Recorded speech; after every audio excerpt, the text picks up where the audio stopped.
अस्सलामुअलैकुम स्टूडेंट्स। आज हमारा लेक्चर नंबर 2 है यूनिट नंबर 1 का एक्सरसाइज 1.1 का लास्ट क्वेश्चन आज हम करेंगे। Find the values of A B C D which satisfy the equation matrix equation. Matrices हमारे पास है A plus C, A plus 2b, C minus 1, 4d minus 6 equals to 0 -7 3 2d। क्वेश्चन हमारा यहाँ तक है स्टूडेंट्स। जब हम इसको सॉल्व करेंगे तो हम देखेंगे सबसे पहले कि उसने हमें क्या कहा है, find the value of A B C and D.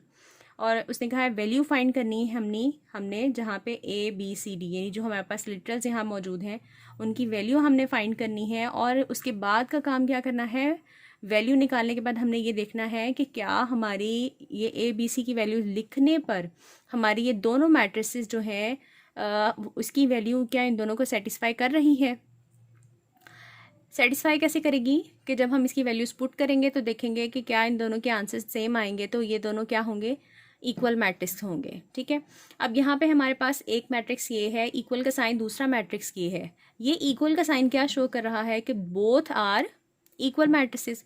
अब यहाँ पे हम ये कंडीशन यूज़ करेंगे कि if both matrices are same are equal then their corresponding entries must be equal. अगर हमारे पास जो हमारे दोनों मैट्रिसेस हैं वो इक्वल हैं, हमने कहा हमारे दोनों मैट्रिसेस जो हैं वो इक्वल हैं, तो उनकी कॉरस्पॉन्डिंग एंट्रीज भी क्या होनी चाहिए, इक्वल होनी चाहिए। क्योंकि हम देख रहे हैं इसका ऑर्डर ऑफ मैट्रिक्स भी दोनों का सेम है, इसका भी 2/2 है, इसका भी 2/2 है। तो अब क्या है, इसी जो प्रॉपर्टी है उसको लेते हुए हम इसमें से इक्वेशंस निकाल लेंगे। क्योंकि कॉरस्पॉन्डिंगली ये ए प्लस सी जो है वो किसके इक्वल हो रहा है, 0 के। ए प्लस 2b किसके इक्वल हो रहा है, -7 के। c -1 किसके कॉरस्पॉन्डिंगली इक्वल है, 3 के।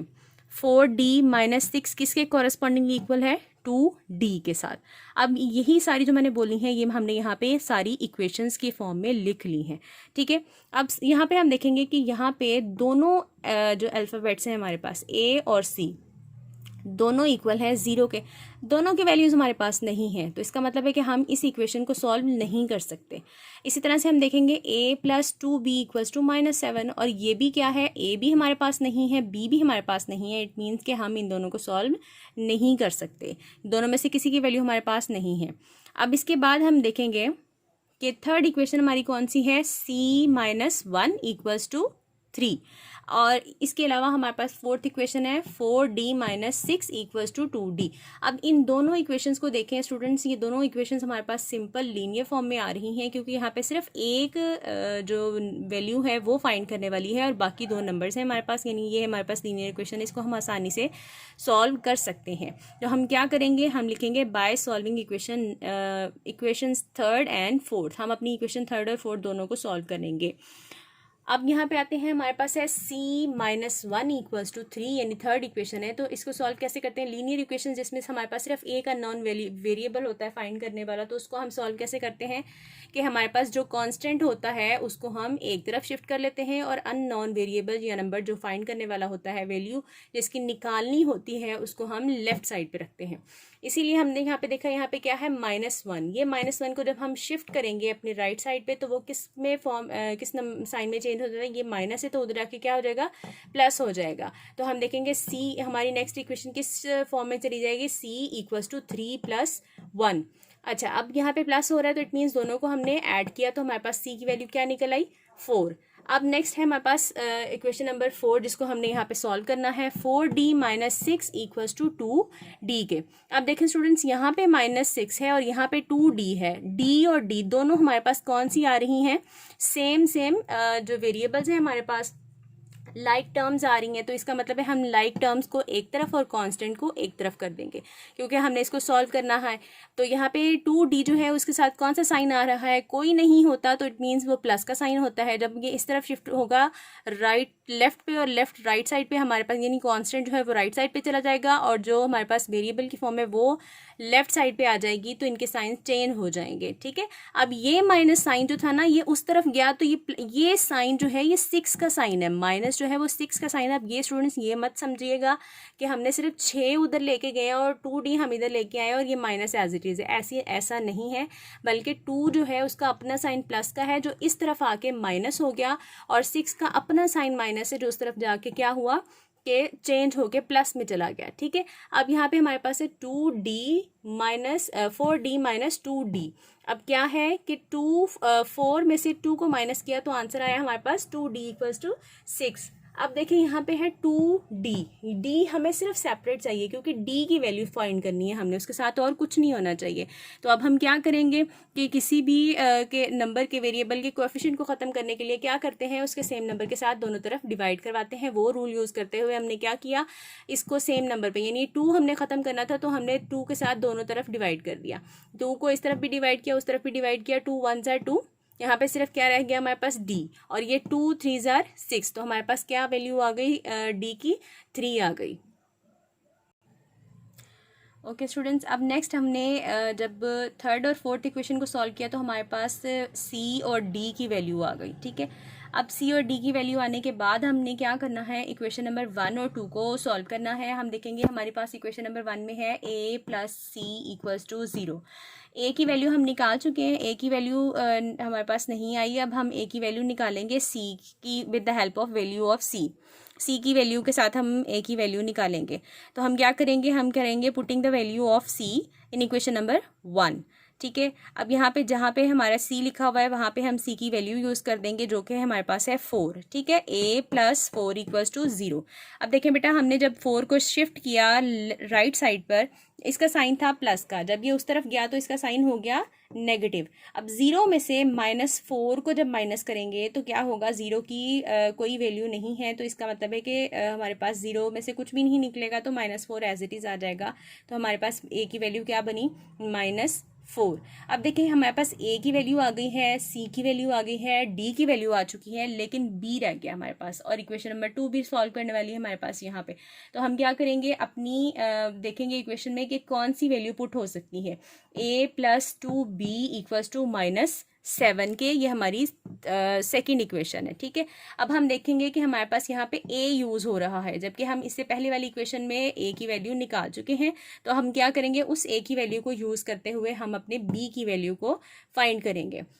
सेम वही चीज़ कि हम कहेंगे putting the value of a in equation number 2।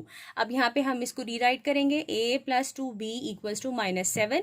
जहाँ पर a है उसकी जगह पे हम उसकी वैल्यू को पुट कर देंगे, that is -4 plus 2b equals to -7। अब हम शिफ्ट करेंगे अपने कांस्टेंट को राइट साइड पे, तो हमारे पास क्या इक्वेशन किस फॉर्म में आ जाएगी, इस तरह से 2b इक्वल्स टू -7 प्लस 4। अब देखिए प्लस माइनस माइनस ऑपरेशन हमारा माइनस का है, 7 में से 4 निकाले तो 3 आया, और क्या होगा, साइन कौन सा लगेगा, जो अमाउंट हमारे पास बड़ी आ रही है, और बड़ी अमाउंट हमारे पास 7 है तो उसका साइन आ जाएगा हमारे पास। ठीक है, ये रूल आपको पहले का पता है क्योंकि हम बच्चों को ये पहले ही बता देते हैं। ठीक है, ओके, 2b इक्वल्स टू -3। अब देखें वही वाली बात जो यहाँ पे हमने रूल यूज़ किया था कि हमें सिर्फ b की वैल्यू चाहिए, तो इसलिए उसके साथ कुछ भी नहीं होना चाहिए, तो उसके साथ शुरू में जो कोएफिशिएंट है उसको ख़त्म करने के लिए हम क्या करेंगे, सेम कोएफिशिएंट के साथ बोथ साइड्स पे हम उसको डिवाइड कर देंगे। तो हमारे पास यहाँ पे 2b था, तो इट मीन्स 2 को ख़त्म करने के लिए हमने क्या किया, 2 के साथ दोनों तरफ डिवाइड कर दिया, तो 2 1 ज़ा 2, ये ख़त्म हो गया, b आ गया हमारे पास, और ये अब देखें -3 है और यहाँ पे 2 है, तो ये ख़त्म नहीं हो सकता हमारे पास, तो इसका मतलब है कि इसको हम एज इट इज़ यहाँ पे लिख देंगे। ओके स्टूडेंट्स, अब हमारे पास वैल्यूज़ आ गई A B C और D की। अब यहाँ पे हमारे पास इतना क्वेश्चन सॉल्व हो चुका है जिसमें उसने कहा था find the values of A B C and D। यहाँ तक हमारा क्वेश्चन हो चुका है।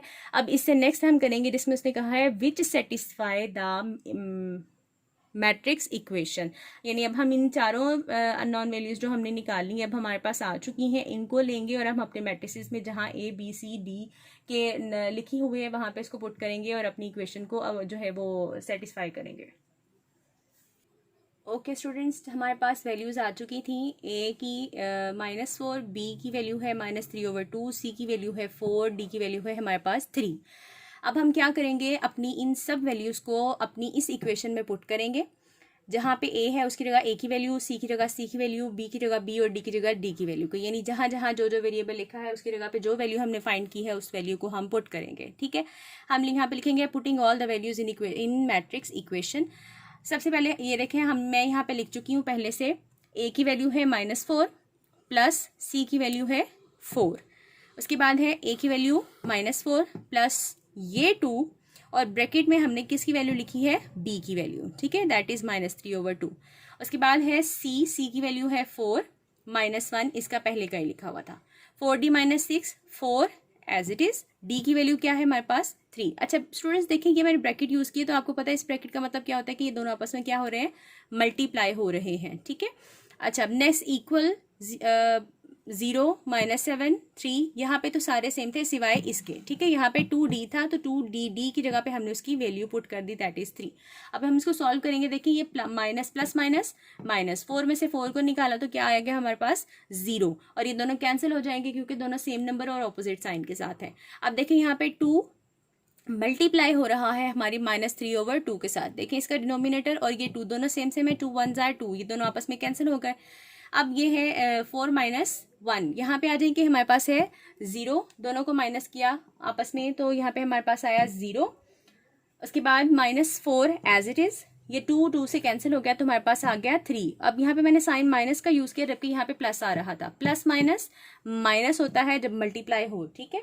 उसके बाद है 4 में से 1 को माइनस किया तो हमारे पास आया 3। उसके बाद 4 3 से मल्टीप्लाई हुआ तो 4 3 जार 12 और ये -6 एज इट इज। अब उसके बाद देखिए यहाँ पे 2 और 3 आपस में मल्टीप्लाई हो रहे हैं, 2 3 जार 6, इसकी सिर्फ यही एंट्री चेंज होनी थी, बाकी सेम है। अब उसके बाद देखें 0 एज इट इज आ गया, 3 एज इट इज है, माइनस माइनस प्लस, ऑपरेशन हमारा प्लस का हो गया और साइन जो है वो हमारा माइनस का ही यूज होगा। 7 हमारे पास 4 और 3 दोनों को प्लस किया तो आ गया -7। उसके बाद 12 में से 6 को माइनस किया तो हमारे पास आ गया 6।